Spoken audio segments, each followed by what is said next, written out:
see some of the challenges with building a team. We can pick out some of the strengths and weaknesses of this team and just apply those later. One of the biggest struggles that I had coming into Pokemon X and Y is the fact that I played through it blind. And because I did a blind playthrough, I had no idea what any of the new Pokemon were, what any of the new Pokemon did. And then I realized there was a thing called WonderTrade. So with all the new Pokemon moves, abilities, and even the new type of Pokemon, I had no idea what any of them were. And so if I was just going to come into Pokemon X and say, hey, I'm just going to use the Pokemon that I already know, the ones that I feel comfortable with, I needed something to force me out of my element, force me into doing some awkward stuff with Pokemon that I already didn't know. So part of the thing that I did is I did wonder trading. So I wonder traded, got random Pokemon back, and then we started having so much fun with it that we just kind of stuck around. But it forces me to do weird things with Pokemon just to make the team kind of work as a cohesive unit. Sometimes it works, sometimes it doesn't. But every time it does something weird, and we try and find out how to make some weird things work. Normally we will go online, do some raiding battles, but with raiding battles being disabled for the time being, we don't have that available. So, hello everybody, I'm DKG's Avos, and I hope you guys are having fun. This is a WonderTrade team. We are up against Zakari from the Twitch chat. Oh man, I don't know if this is going to be a good thing or a bad thing, but Mincino, going to go ahead and go for the U-turn, switch something else in, realizing that it doesn't really like the matchup that's going on. And U-turn, even though it may not be doing that much damage, it's still damage. So, even if you're using U-turn against something like an Aggron, Aggron has the ability Sturdy, at least in my team. So, I mean, if you've got an Aggron coming in here, you use U-turn, even if you're only doing 1 damage. 1 singular damage. Well, you're still going to be alright, because now you've broken Sturdy. If you do that on a Dragonite, you break the multi-scale. So, there's a lot of utility for even doing a damage. Don't feel bad about the fact that U-turn or Volt Switch isn't going to do super effective damage. Just, if you're faster, do it. Try and get your Pokemon out of there safely, but still doing some damage better than none. All those hit points start building up over time.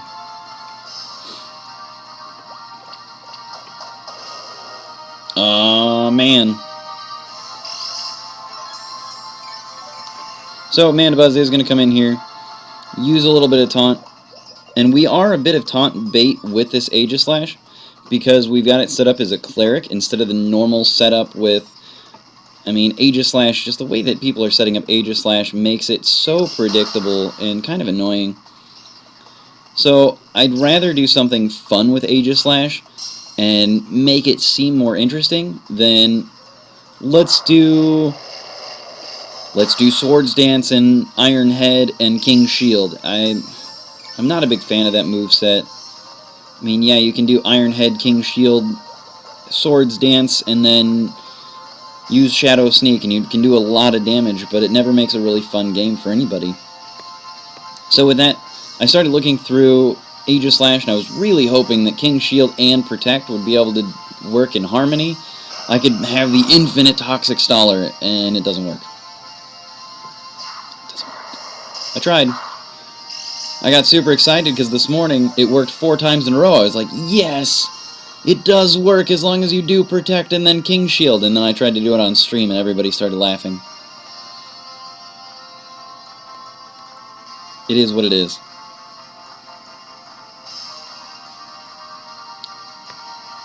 So I'm kind of predicting a little bit of a switch, but it looks like he's going for Roost here. So I went for Heavy Slam, thinking that there was a chance that he might switch out. Trying to keep that Mandibuzz alive just a little bit longer. Taking a lot of toxic damage with anything, I mean, it just kind of sucks. I'd like to do some stab damage, though, on anything that's going to come in here. He's got a pretty good attack stat, Aggron does, but I don't know. We just roll with it as it is. Rock Slide would have finished it off, but I really didn't want to, I don't know. It was a little bit of over-prediction on my part. So now Mandibuzz is out of here. Toxic should have taken it down for the rest of the way. We could have gone into Avalugg and then just kind of absorbed that foul play pretty well, because his attack stat's not the greatest. The best thing about him is his defense stat. And the fact that Avalugg is a rapid spinner is pretty cool. But if you get a special attacker in there and you switch in Avalugg on a special attacker, you're kind of dead. He's got like 50 special defense points on R's, so there's not really a whole lot going on with that. Fire Punch is going to hurt a little bit, but it does basically neutral damage, and we've still got a really high defense stat. He's, even at level 50, it's basically over 200, but now I've broken the dragon scale, or the multi-scale. And weakness policy comes in, and we're basically gonna stay in here, force him with that Fire Punch to do as much damage as he can. I don't want to give him the chance to set up with DD.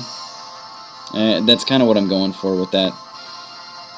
So now I'm taking a little bit of a risk. Here's something that I'm thinking of right now. I've got a Dragonite. It's 4 times weak to ice moves. I've got an Avalugg that has a huge defense stat and is weak to fire, but Dragonite is not a fire type, so I'm not going to get stab fire moves straight to the face on this Avalugg. Fire Punch shouldn't kill it. It should take it down pretty low, but now that I've got Avalanche, Avalanche is going to do more damage because he hit me first. Mom, he hit me! And then Avalanche comes downhill. So I traded half the HP on an Avalugg for a Dragonite. I feel like that's a fair trade there. Yeah, I mean, I did lose the Aggron, but it is what it is. So now I really don't want to get this thing set up on. I really don't want it. I'm not too sure what Mincino is going to come in here with. There are a couple possibilities. So I'm just going to switch in here to Aegislash and try and take some damage. And we'll see how much Rock Blast ends up doing by the end of it. It always seems like it's just going to like pick at you and just poke you for a while when you switch in correctly, but then at the end of it it's like, well, that did a quarter of my health right there, so it's going to Forco. Well, I really don't want to deal with that.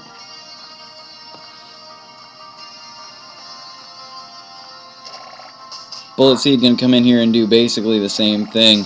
By the end of it, you're like, well, I mean, it didn't do that much damage, but it hits 5 times. You're good to go. And we flinch.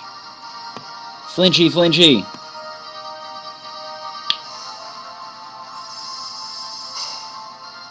I just want to scout it out, see if he's going to keep going for the same thing. And it looks like no. But U-Turn's going to come in here, not going to do a terrible amount of damage, but I don't think that Bullet Seed would have gotten the flinch the second time around. It was nice to get it the first time for him, but I don't know. It's a little frustrating from my end of it. I really would have liked to have it. So now we've got a Dusclops coming in. Dusclops is going to put on the pressure, but we're going to put on Swagger. Hope for some confuse hacks. Most ghost types are pretty much special attackers. I think Dusclops has the ability to go either way, though. So I'm not sure how he's chosen to build it, but we're faster. You're seeing a lot of Dusclops with Eviolite instead of Dusknoir, which is kind of funny to say that, but you're seeing a lot of it. There are a lot of people that are like, Eviolite made a lot of unevolved Pokemon actually sort of viable. And it was kind of nice having that addition to that item as well.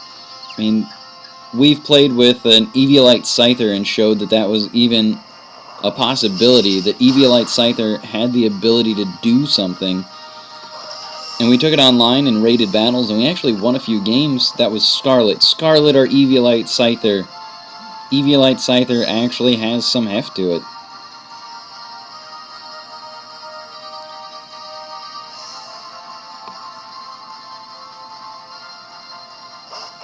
So now I have a feeling that we're probably going to get burned again.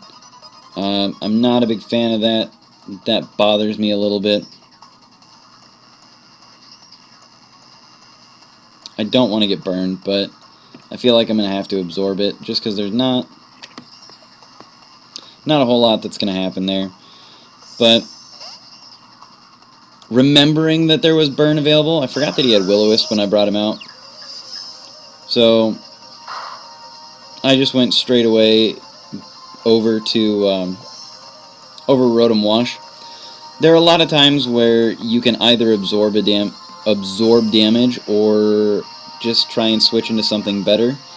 I'm of the opinion that switching into something better if you've made a mistake is just the way to go, if you can.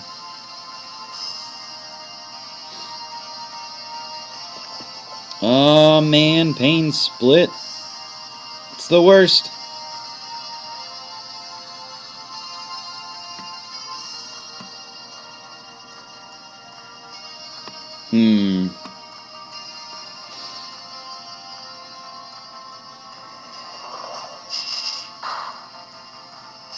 Shadow Sneak does some pretty good damage. I just want to get this. Yeah. Get out of there. He's pretty much got one turn left.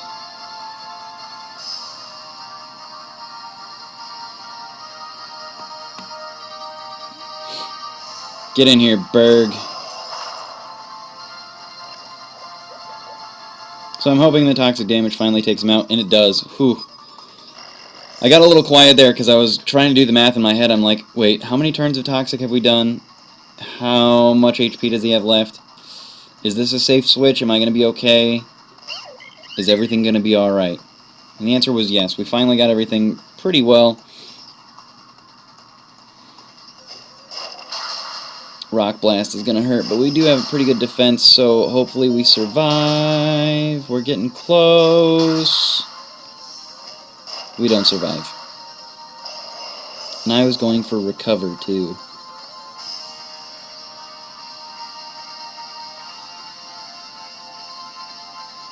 I was hoping.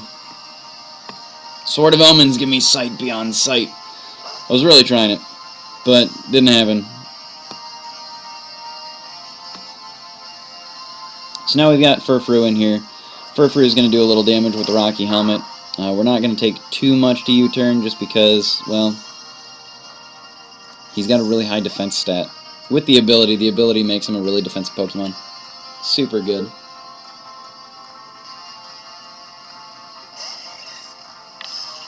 He's got some special defense, but it's not really that great. And Jolteon comes in. Jolteon's going to outspeed every time. And it looks like he's predicting the switch here. And I'm going to go for return. I don't really want to switch out. I'm just hoping that I can break that sub. I know that Jolteon's got he's got a lot of speed. He doesn't have a lot of bulk. So I'm just kind of hoping that I can hide in here and do something. But it looks like we're going to get Parahacks. Parahacks! So we're going to see what we can do to Jolteon, which it looks like we're going to do pretty well. Nicely done. Return comes in and bails us out of a really, really sticky situation. So we are paralyzed. It's going to reduce our speed down, but at least we're not burned. Burn damage is the worst. Getting burned, I can't stand it when you've got an attacking Pokemon. But it looks like it is currently 2-3, so it looks like we're going to do alright. Paralyzed and couldn't move. That sucks.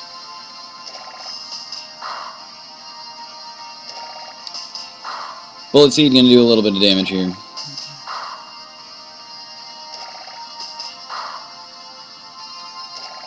You just got to take it.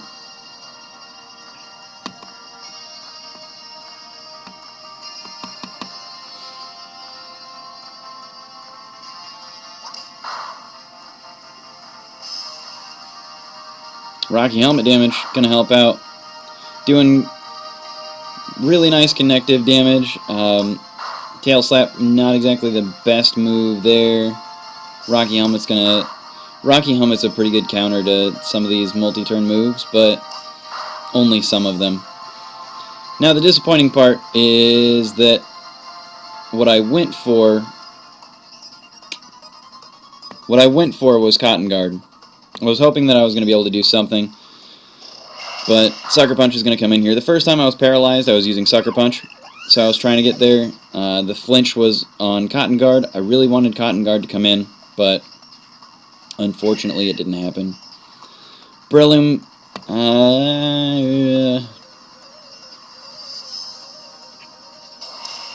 Brillium comes in here with a Mach Punch. I could have gone for Sucker Punch again, but I was really hoping that he was going to go for some sort of, I don't know, something. So now we've got Ampharos and Rotom left.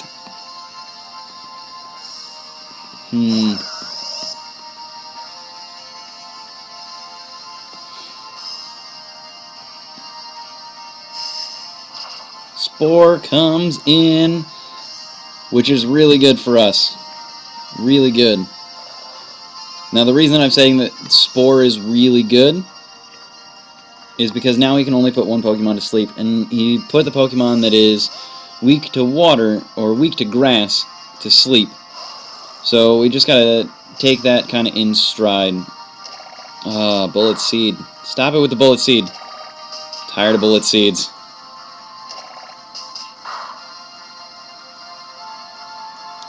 Before we get the Mega, you'd really rather come into a Mega with the ability to just like safely switch without taking any damage, but it looks like Bullet Seed doing quite a bit of damage there. It was a risky move going into Ampharos, but I wanted to keep it asleep, so it was just kind of the way that I had to roll with it.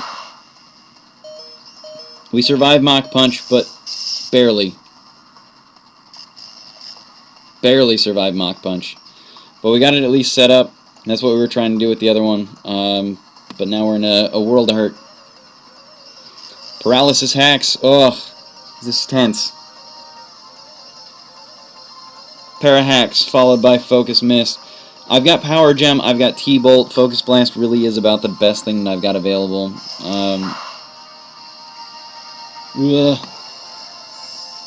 Stressful. This one's going to be close. Coming down to the last Pokemon. My last Pokemon's asleep. His last Pokemon is paralyzed. I don't know. This one's a little rough. Rotom wakes up. Volt Switch is all I got. Hydro Pump could do some, but I've got access to Hydro Pump. I've got access to Volt Switch. Hydro Pump is too low accuracy. You can go for the risk and try and do it, but it just wasn't worth it to me. So good game. So close. So close.